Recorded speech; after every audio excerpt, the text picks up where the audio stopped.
तृतीय वर्ष कला प्रश्न पत्र क्रम 16 भाषा विज्ञान का अध्ययन हम कर रहे हैं। भाषा विज्ञान के अंतर्गत भाषा विज्ञान के जो विभिन्न अंग है तथा भाषा विज्ञान के प्रमुख अंग है उसका अध्ययन हम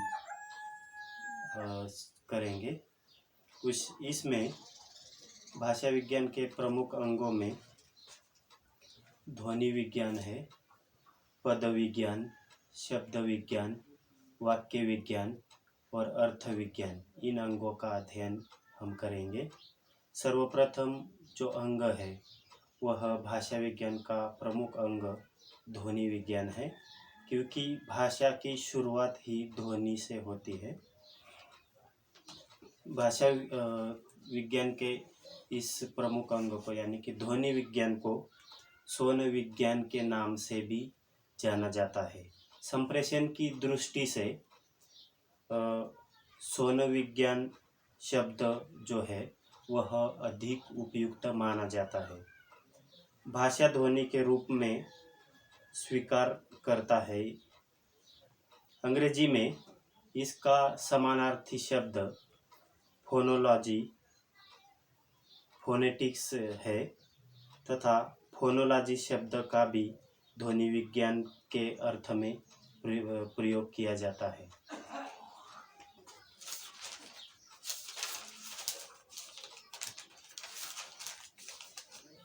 ध्वनि विज्ञान भाषा विज्ञान का एक प्रमुख अंग माना जाता है। ध्वनि या स्वन से संबंधित शास्त्र या विज्ञान को ध्वनि विज्ञान या स्वन विज्ञान कहते हैं। ध्वनि विज्ञान में ध्वनि विज्ञान के अंतर्गत ध्वनि किस प्रकार से निर्मित होती है, ध्वनि की परिभाषा, उसका वर्गीकरण तथा ध्वनि परिवर्तन के कारण आदि सभी बातों का अध्ययन ध्वनि विज्ञान के अंतर्गत किया जाता है।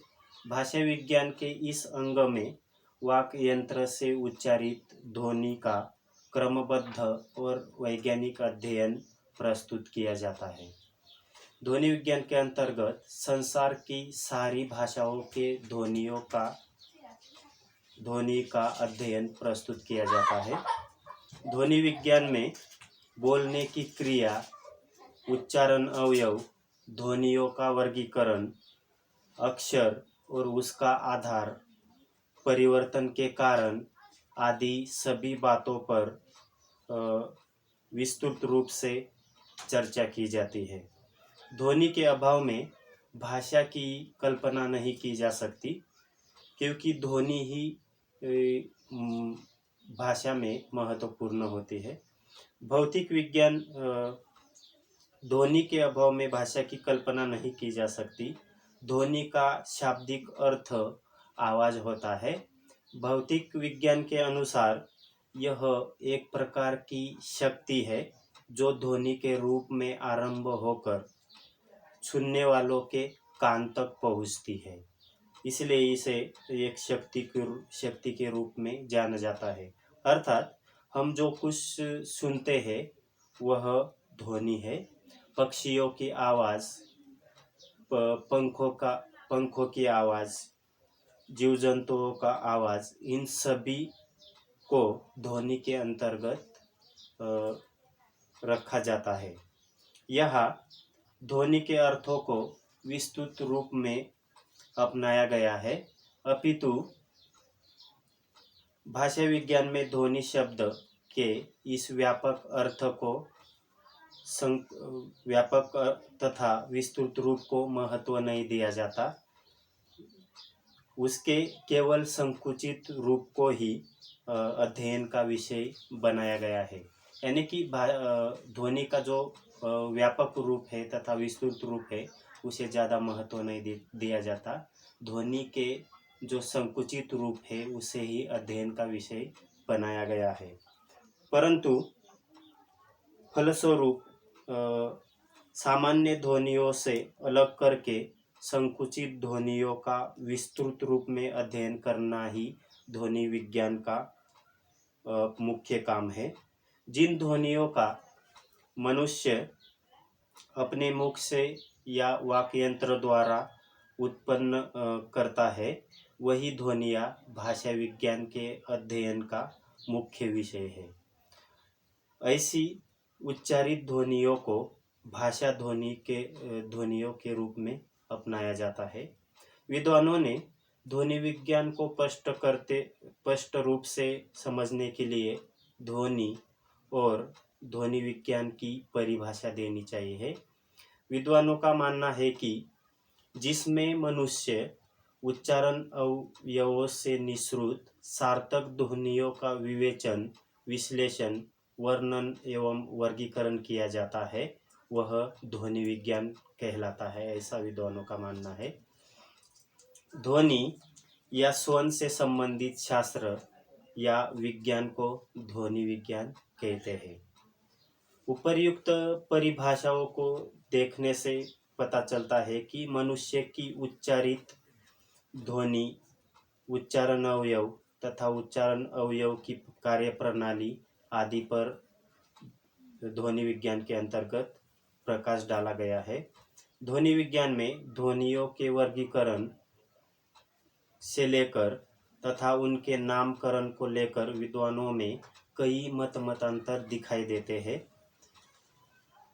ध्वनि विज्ञान को पाश्चात्य विद्वानों ने अलग अलग नामों से अभिहित किया है। इसमें उन्होंने फोनोलॉजी, फोनेटिक्स, फोनेमिक्स आदि नामों से संबंधित करना चाहा है। ध्वनि विज्ञान के लिए आज प्रमुखता फोनेटिक्स तथा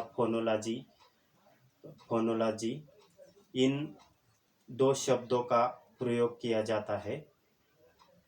ध्वनि विज्ञान को भारतीय विद्वानों ने भी ध्वनि शिक्षा, ध्वनिकी, ध्वनि तत्व, ध्वनि विज्ञान, ध्वनि शास्त्र, वर्ण विज्ञान आदि नामों से संबोधित किया है।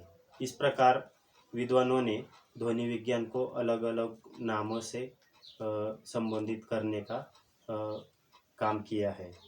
ध्वनि विज्ञान में हम सामान्य रूप से ध्वनियों की परिभाषा, भाषा ध्वनियों को उत्पन्न करने वाले अंग, ध्वनि लहरों का किसी के मुंह से चलकर किसी के कानों तक जाना तथा सुना जाना, उसमें होने वाले विकास आदि बातों पर विचार करते हैं। साथ ही साथ भाषा विशेष की ध्वनियाँ, उसका उच्चारण तथा वर्गीकरण आदि भी इसी के अंतर्गत आती है, यानी कि ध्वनि विज्ञान के अंतर्गत आती है। ध्वनि विज्ञान में भाषा विशेष की ध्वनियों का प्रयोग, उसका वितरण, इतिहास तथा परिवर्तन आदि का अध्ययन मुख्य रूप से किया जाता है। ध्वनि विज्ञान में भाषा ध्वनि पर भी मुख्य रूप से इन्होंने विचार किया है। भाषा का आरंभ जो है वह मुख्य रूप से ध्वनि से ही होता है। ध्वनि के अभाव में भाषा की कभी कल्पना नहीं की जा सकती। ध्वनि के विद्वानों ने 3 पक्ष बताए। ध्वनि के 3 पक्ष होते हैं: उत्पादन, संवहन और ग्रहण। इसमें उत्पादन और ग्रहण का संबंध जो है वह शरीर से होता है और संवहन का वायु तरंग से होता है।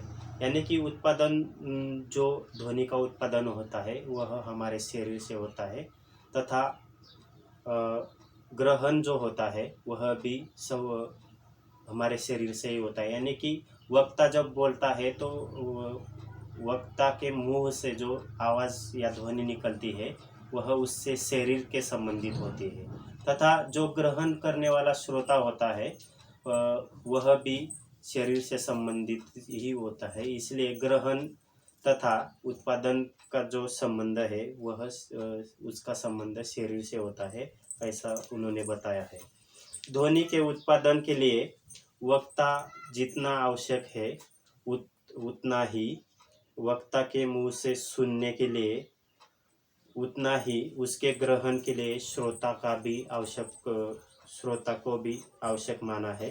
किंतु वक्ता और श्रोता के बीच यदि ध्वनि के संवहन का कोई माध्यम न हो तो उस उत्पन्न ध्वनि भी निरर्थक हो सकती है। यानी कि अगर वक्ता बोलता है और उसे सुनने वाला श्रोता ही नहीं होगा तो ध्वनि जो होती है वह निरर्थक साबित होगी, ऐसा विद्वानों का मानना है।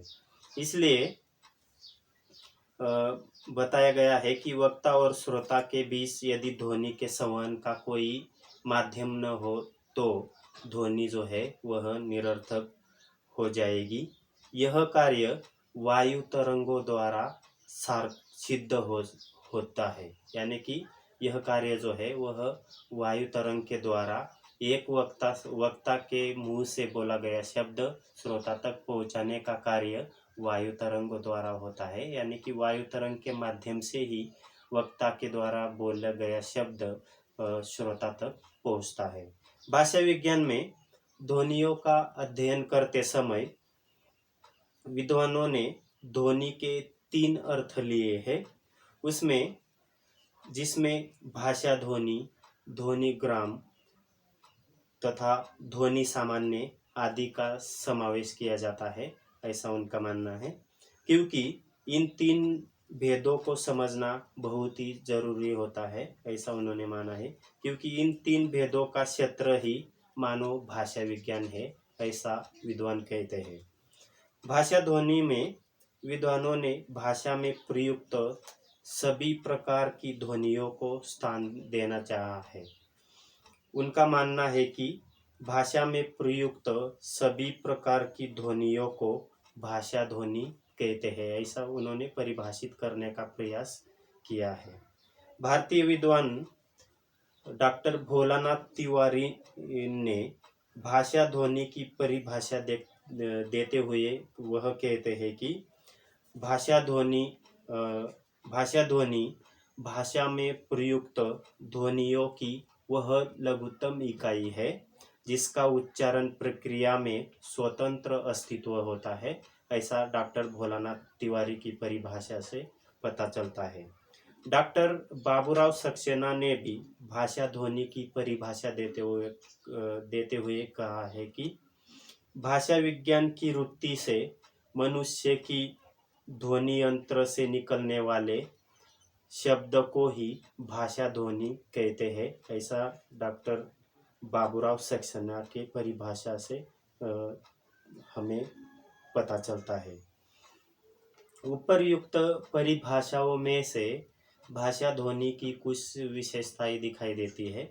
जैसे ध्वनि को भाषा की लघुत्तम इकाई माना गया है तथा ध्वनि का उच्चारण मानव अवयव उच्चारण से दिखाया गया है।